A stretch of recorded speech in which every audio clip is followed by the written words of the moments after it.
Премьер-министр Жайканын биринчи вице-президенти Кадзухико Кашикава жетектеген делегация менен жолугушту. Өкмөт башы Япония менен кызматташтыкты өнүктүрүү өлкөнүн тышкы саясатындагы маанилүү багыттардын бири жана буга кыргыз тарап өзгөчө маани берерин айтты. Япония өкмөтү Жайка көп жылдардан бери өлкө үчүн маанилүү болгон ар кандай тармактардагы долбоорлорду жүзөгө ашырууга баа жеткис колдоо көрсөтүп, жардам берип келет, деди Мухаммедкалый Абылгазиев. Министрлер кабинетинин жетекчиси Жайканын бир нече долбоорун баса көрсөтүп, Кыргызстанда бир айыл бир продукт долбоору ийгиликтүү ишке ашып жатканын белгиледи.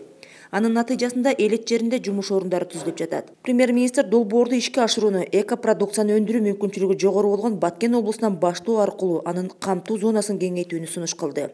Мындан тышкары Абылгазиев өлкөнүн гидроэнергетикалык дараметин, туристтик мүмкүнчүлүктөрдү, электромобилдерди колдонуу чөйрөсүн кеңейтүү жаатындагы алаканы эске алуу менен кызматташтыктын келечектүү тармактарын белгилеп өттү. Өз кезегинде биринчи вице-президент Кадзухико Кашикава долбоордун негизги багыттары айыл чарба жана ишкерликти өнүктүрүү болуп саналат. 2019-жылдан баштап туризм, саламаттыкты сактоо, чакан жана орто бизнести өнүктүрүүгө көңүл бурулуп жатканын белгиледи. Вице-премьер-министр Жеңиш Разаков автожол автодорожный көзөмөл өткөрмө бекетин реконструкциялоо жана модернизациялоо маселеси боюнча жыйын өткөрдү. Анда документтердин сметалык долбоору даярдалганы, бир катар финансылык жактан уюштуруу маселелери чечилип жатканы белгиленди.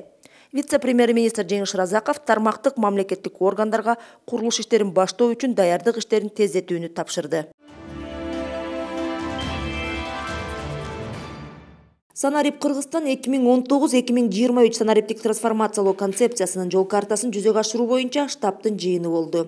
Анда биринчи вице-премьер-министр Кубатбек Боронов мамлекеттик органдарда электрондук документ жүгүртүү маалыматтык системасын ишке киргизүү жана колдонуу, өз ара документ алмашууну камсыз кылуу өтө маанилүү деди. Бул кызмат адам ресурстарын башкаруу электрондук системасынын ийгиликтүү иштешине мүмкүндүк берет. Биз мындан арада мунун баары түндүк мекемелер аралык өз ара аракеттенүү системасына кошулат деп ишенебиз, деди.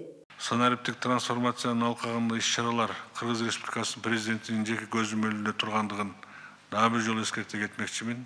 Министрликтер жана ведомстволор, шаарлардын мэриялары, ыйгарым укуктуу өкүлдөр, шаардык жана райондук штабтар, республикалык штабтын катчылыгы менен иштерди координациялоо боюнча жооптуу кызматкерлердин ишин контролдоону күчөтүш керек. Мамлекеттик органдардын жетекчилери, шаарлардын мэрлери жана областтардын ыйгарым укуктуу өкүлдөрү жол картасынын алкагындагы иш-чаралардын өз убагында аткарылбай калгандыгы үчүн жоопкерчиликтүү экендигин эскертемин. Кыргыз өкмөтү КМШ өлкөлөрү менен кызматташууну жана өнөктөштүктү мындан ары да тереңдетүүгө умтулат. Бул тууралуу премьер-министр Мухаммедкалый Абылгазиев Москва шаарында өткөн көз карандысыз мамлекеттер шериктештигинин өкмөт башчыларынын кеңешинин кезектеги жыйынынын чакан курамында учурашуу сөзү менен чыккан учурда билдирди. Премьер-министр мүчө мамлекеттердин дээрлик бардык чөйрөдө ар тараптуу өз ара кызматташуусу үчүн уюмдун алкагында бардык шарттар түзүлгөнүн, биргелешип иштешүүдө чоң интеграциялык тажрыйба топтолгонун, жалпы аракеттин негизинде кең институционалдык жана келишимдик укуктук база түзүлгөнүн билдирди. Мухаммедкалый Абылгазиев эркин соода жүгүртүү аймагы жөнүндө келишимде камтылгандар толугу менен жүзөгө ашса, анда биздин өлкөлөрдүн экономикасынан белгиленген чыгымдар жоюлат. Бул болсо товар жүгүртүүнүн өсүүсүнө алып келерин айтты. Өкмөт башчы КМШ боюнча өнөктөштөр менен соода-экономикалык мамиленин артыкчылыгын эске алганда, рынок шериктеш өлкөлөрдүн товарлары үчүн ачык экенин айтты. Ушул эле жыйында Мухаммедкалый Абылгазиев коопсуздуктун олуттуу чакырыктарына жана коркунучтарына байланыштуу баңги заттарын мыйзамсыз сатууга каршы туруу маселесин комплекстүү чечүү КМШ боюнча өнөктөш мамлекеттер үчүн актуалдуу болуп саналат, деди. Өкмөт башчы КМШнын алкагында уран өндүрүшүнүн таасирине дуушар болгон территорияны рекультивациялоо боюнча мамлекеттер аралык максаттуу программаны жүзөгө ашыруу боюнча да сүйлөдү. Премьер-министр ошондой эле КМШ өлкөлөрүнүн оюндарын өткөрүү тууралуу сөз кылып, бул демилге диний тарбияны жана спортту жайылтууга жакшы өбөлгө түзөт, деди.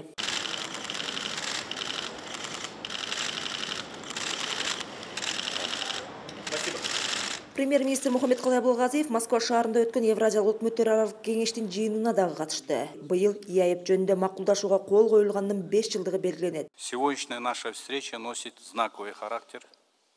Во-первых, это 5-я годовщина подписания договора о ЕС. Это 5-летие стало ответственным периодом испытания на прочность для нашей организации. Страны с разным экономическим потенциалом, ресурсами свойственные только им историческим прошлым, культурой и традициями объединились, чтобы совместно противостоять вызовам времени. Конечная цель такого исторического решения – это защита интересов наших народов, их социально-экономическое благополучие и процветание. Само время показало, что мы на правильном пути. Пользуясь случаем, я от всей души поздравляю вас, уважаемые коллеги и участники заседания, с этой памятной датой для наших народов и стран. Премьер-министр ЯЭПтин алкагында иштер пландуу түрдө жүзөгө ашырып жатканын дагы белгиледи. С начала года подписан ряд соглашений о зоне свободной торговли с третьими странами. Принято большое количество актов Межправительственного совета, гармонизированы таможенные тарифы, идет работа над созданием общих рынков газа, нефти и электроэнергии. С каждым годом государства-члены ЕС демонстрируют все большую сплоченность и принимают участие в работе Союза на конструктивной основе и в духе компромисса. Иными словами, мы шаг за шагом создаем прочную основу для устойчивого роста экономик наших стран. Уверен, что эти усилия далее будут поддержаны всеми сторонами. Өкмөт башы ошол эле учурда ЯЭПтин келишимдик укуктук базасынын жетишпеген жактарына, ар кандай тоскоолдуктарга жана ички рыноктогу чектөөлөргө байланыштуу бир катар кыйынчылыктар бар экенин белгилеп, эгер биз интеграциялык биримдик бекем жана жөндөмдүү болсун десек, өнөктөштөрдүн кызыкчылыгына каршы келбегендей, эпке келүү механизми деп аталган тажрыйбаны активдүү жүргүзүүбүз керек деди. Если мы хотим сделать наш союз прочным и жизнеспособным, считаю, что мы должны активно практиковать так называемый механизм уступок, не ущемляя интересы партнеров. Здесь хотел бы отметить, что негативное воздействие на ход интеграции оказывает прежде всего несвоевременное реагирование на обращения сторон внутри Союза, которые, как правило, сводятся к длительным рассмотрениям. В самое ближайшее время, считаю, мы должны разработать эффективные механизмы для решения данной проблемы. В этой связи важная координирующая роль должна отводиться комиссии. И именно этот орган должен четко реагировать на обращения и принимать соответствующие меры. Өкмөт башы ЯЭПтин ичинде тараптардын кайрылуусуна өз учурунда жооп кайтарылбай, адаттагыдай кароону созгондугу интеграциянын ишинин жүрүшүнө терс таасирин тийгизерин айтты. Анын айтымында бүгүн Кенен чейрөдө биримдиктин ишиндеги артыкчылыктуу жана маанилүү багыттар талкууланды. Планируется рассмотреть проект заявления по случаю вступления в силу соглашения о торгово-экономическом сотрудничестве между ЕС и его государственными членами с одной стороны и Китайской Народной Республикой с другой стороны. Уверен, что соглашение послужит хорошей основой для наращивания экспортного потенциала, открытия нового рынка сбыта и дальнейшего развития наших экономик. В ЕС успешно развивается торгово-экономическое сотрудничество с третьими странами. Подписаны соглашения о зоне свободной торговли с Вьетнамом, с Республикой Сингапур, Исламской Республикой Иран, и сегодня ожидается подписание соглашения с Республикой Сербией. Это яркое свидетельство того, что Союз становится привлекательным и надежным. Орусияда иштеп жүргөн кыргыз мигранттары айына 100 000 рубль которо алат. Быйыл 8 айда Россиядан акча которуулар 10% азайып, 1 миллиард 570 миллион долларды түздү. Улуттук банктан билдиргендей, бул Орусия Федерациясынын Борбордук банкы тарабынан апрель айында акча которууларга чектөө киргизгенине байланыштуу. Бул чектөөнү премьер-министр Мухаммедкалый Абылгазиев Москвада өткөн ЯЭПтин өкмөттөр аралык кеңешинде дагы көтөргөн. По инициативе кыргызской стороны также рассмотрен вопрос, связанный с ограничением денежных переводов. Кыргыз тараптын демилгеси менен Россия Федерациясынан Кыргызстанга которулган акчаларга байланыштуу маселе талкууланды. Бул маселеде Кыргызстандын көптөгөн жарандарынын кызыкчылыгы бар экенин эске алуу менен бул маселелерди ушул аянтчада чечүү керек. Союза. Россиядан которулган каражаттардын суммасынын төмөндөп кетишине ар кандай жүйөлөр бар. В мае месяце мы вообще думали, что у нас Биз акча которуулардын агымы 30-40%га төмөндөйт деп ойлогонбуз, бирок дароо түшүп кеткен жок. Акча которуулар туруктуу эле жүрүп жатат. Азыр деле акчаларды накталай колдон колго берип жибергендер бар. Анын үстүнө которуулар банктан эсеп ачып анан жүргүзүлөт. Бизнес болсо расмий түрдө иш алып барат. Чектөөлөр болгону физикалык тарапка гана чечеси бар. Ишкерлер банктагы эсептери аркылуу эле акча которууларды жүргүзө берет. Ишкерлерге убактысы же каражаттын өлчөмү боюнча эч кандай чектөө жок. Каалаган суммасын которсо болот.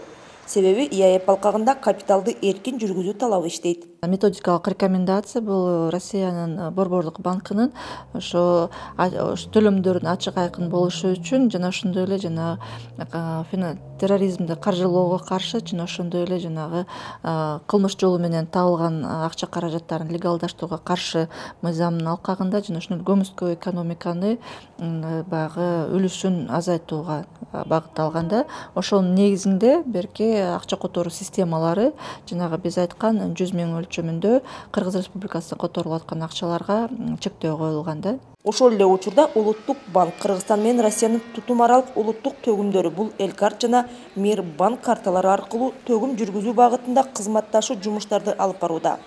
16 коммерциялык банк бул карталардын колдонгондор үчүн кызматтарды көрсөтүүдө. Биринчи вице-премьер-министр Кубатбек Боргонов мамлекеттик каттоо кызматынын 10 жылдык мааракесине арналган салтанаттуу иш-чарага катышты. Биринчи вице-премьер-министрдин айтымында мамлекеттик каттоо кызматы эл менен тыгыз байланышта иштеген орган. Демек, мамлекеттик каттоо кызматынын кызматкерлеринин маанайынан, мамилесинен элдин мамлекеттик органдарга жана түздөн-түз өкмөткө карата пикири жаралат. Ал өкмөт бюрократияны жоюу, көрсөтүлгөн кызматтардын сапатын жогорулатуу боюнча олуттуу кадамдар жасап жатканын кошумчалады. Санариптештирүүдө бир топ жакшы жетишкендиктерге жетишти. Мисалы үчүн алып айтсак, 15 жылдагы өткөн шайлоодогу биометрикалык шайлоо ушул кызматкерлердин күчү менен жасалды. Андан сырткары автоматташтыруу көп мамлекеттик кызматтарды көп бир 30дан ашык мамлекет элге көрсөткөн кызматтарын булар бүгүнкү күндө санарип аркылуу баягы орусча айтканда бесконтактный деп коет, адамдар могул интернет аркылуу алганга жетише алды десек болот да. Бул дагы Кыргызстандын ушул санариптештирүүдө бир топ алдыга жылуусун абдан өбөлгө түздү.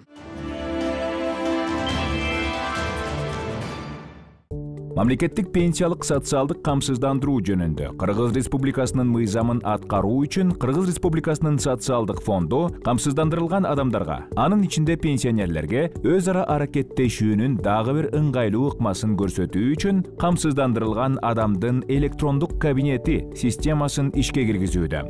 Кыргыз Республикасынын социалдык фондунун бөлүмүнө келип, жана маселелерин чечүү үчүн адистерге кезекке туруунун ордуна өздүк кабинет системасында катталып, андан соң интернеттен өздүк кабинет аркылуу керектүү маалыматтарды аралыктан суроого жана алууга болот. Өздүк кабинет аркылуу төмөнкү арыздарды берсе болот. Өздүк камсыздандыруу эсебинен көчүрмөгө, пенсия чектөөгө, пенсияны кайра эсептөөгө, пенсияны узартууга, төлөмдүн ордун жана ыкмасын өзгөртүүгө, пенсия тууралуу маалымат алууга, башкаруучу компанияны же ТПФ каражаттарын төлөөнү алмаштырууга төмөнкү маалыматтарды алса болот. Чектелген пенсия тууралуу маалыматтарды төмөнкүлөрдү калтырса болот. Каалаган маселе боюнча формалдуу эмес кайрылууну өздүк кабинетте катталуу үчүн Кыргыз Республикасынын социалдык фондунун жакынкы аймактык бөлүмүнө бир жолу келип арыз берсе болот. 2017 жылдагы үлгүдөгү Кыргыз Республикасынын жаранынын паспорту болсо, обочолоп аралыктан катталса болот.